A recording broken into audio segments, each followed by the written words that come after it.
জামাত কখনোই এদেশের স্বাধীনতায় বিশ্বাসী ছিল না, তারা তো রাজাকারের দল। ওনারা মুনাফেক ৭১-এও ছিল, এখন ২০২৬ তারা মুনাফেকই আছে। আজকে আমরা এখানে মূলত সকলে মিলে একসাথে হয়েছি, কারণ হচ্ছে কি আমরা দেখেছি জামাতের আমির খুব জঘন্য ভাষায় নারীদেরকে আক্রমণ করেছে এবং উনি কিছু কথা বলেছেন।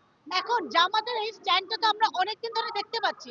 জামাত কিন্তু সবসময় আমরা দেখছি নারী বিদ্বেষী, নারীকে ঘরে ঢোকানো, ঘরে কিভাবে আটকে রাখা যায়, ক্ষমতায় আসতে দেওয়া যাবে না, সকল কিছু জামাতের মাথায় আসলে ঘুরপাক খাচ্ছে।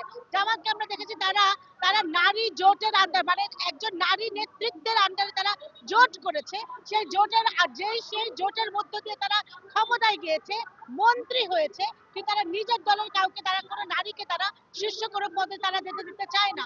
আমরা দেখেছি জামাতের বহু নারী আছে যারা কিনা অ্যাকচুয়ালি কাজ করে, কিন্তু জামাত যখন কিনা নিজের নারীদেরকে এবং তাদের নারীদেরকে আমরা দেখেছি তারা মাঠে ঘাটে পাঠাচ্ছে, বাসায় বাসায় পাঠাচ্ছে, কই তখন তো তারা তাদের নারীদের সাথে কোনো মহরম পাঠাচ্ছে না। সেই নারীরা তো কোনো তাদের যাদের যাদের যাদের সাথে যাওয়ার কথা, তাদের স্বামী বা তাদের ভাই, তারা তো তখন যাচ্ছে না। কিন্তু তারা কি করছে, তারা তাদের নারীদেরকে ভোট চাইতে পাঠাচ্ছে, ভোট চাওয়ার জন্য ব্যবহার করতে পারছে, কিন্তু সেই নারীদেরকে তারা একজন নারীকে তারা কোনো রকমের নমিনেশন দেয়নি। তারা একজন নারীকে তারা এই ৩০০ আসনের মধ্যে একটি আসন তারা যোগ্য মনে করেনি কোনো নারীকে কোনো ক্ষমতা দেওয়ার জন্য।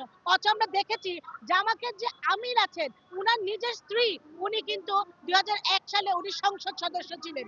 উনাদের নিজেদের ব্যাপারে সবকিছু হচ্ছে গিয়ে জায়েজ, আর অন্য সকল নারীদের ব্যাপারে সবকিছু হচ্ছে গিয়ে হারাম। আমাদের নারীদেরকে বুঝতে হবে জামাত আসলে নারীদেরকে আটকাতে চাচ্ছে। জামাত কখনোই এদেশের স্বাধীনতায় বিশ্বাসী ছিল না, তারা তো রাজাকারের দল। এই রাজাকারের দল এখন নতুন ভাবে ফিরে এসছে আমাদেরকে আবার কন্ট্রোল করার জন্য। এই কারণে আমরা সবাই এখানে এক হয়েছি, একসাথে আমরা দাঁড়িয়েছি। আমরা তাদের এইসব এইসব বাজে বক্তব্য, ঘৃণ বক্তব্যের প্রতিবাদ করছি, কারণ বাংলাদেশে ৫৫% নারী ভোটার আছে। তারা নারী ভোটারদের ভোট চায়, নারীদেরকে ব্যবহার করে ভোট চাচ্ছে এবং নারী ভোটারদের ভোট চাচ্ছে, কিন্তু তারা তাদেরকে সামনে আসতে দিতে চাচ্ছে না। নারীদের অবস্থা তো ভয়াবহ আকার ধারণ করতে যাচ্ছে। একটা উদাহরণ দেই, গত পরশুদিন আমরা জানি ইবনে সিনা হসপিটাল, ইবনে সিনা ফার্মা, ইবনে সিনা গ্রুপটা কিন্তু জামাতের গ্রুপ। আপনি যদি দেখে থাকেন তারা এই সপ্তাহে একটি একটি মানে উনাদের একটি বিজ্ঞপ্তি দিয়েছে, উনারা একজন লিগ্যাল অ্যাডভাইজার চাচ্ছেন এবং সেখানে উনারা উনাদের সেই ওখানে ওনারা ক্লিয়ারলি অ্যাপ্লিকেশনে ক্লিয়ারলি বলেছে যে কোনো নারীর আবেদন করার দরকার নেই। কেন কেন কোনো নারীর আবেদন করার দরকার নেই? বাংলাদেশে যেখানে কিনা অর্ধেক শতাংশ নারী, সেখানে আপনি নারীকে আপনি একদিকে দেখেন না, ওদের উনাদের মনস্তাত্ত্বিক বিষয়টি বুঝতে হবে।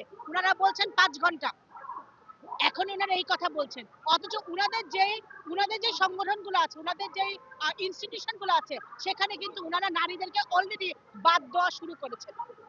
তো এই জিনিসগুলো শুধু তাই না, উনাদের জামাত ইসলামে উনারা হিন্দু একজনকে উনারা একজন হিন্দু ব্যক্তিকে পদপ্রার্থী করতে পারে, কিন্তু ওনারা কোনো নারীকে উনাদের এমপি করতে পারেন না।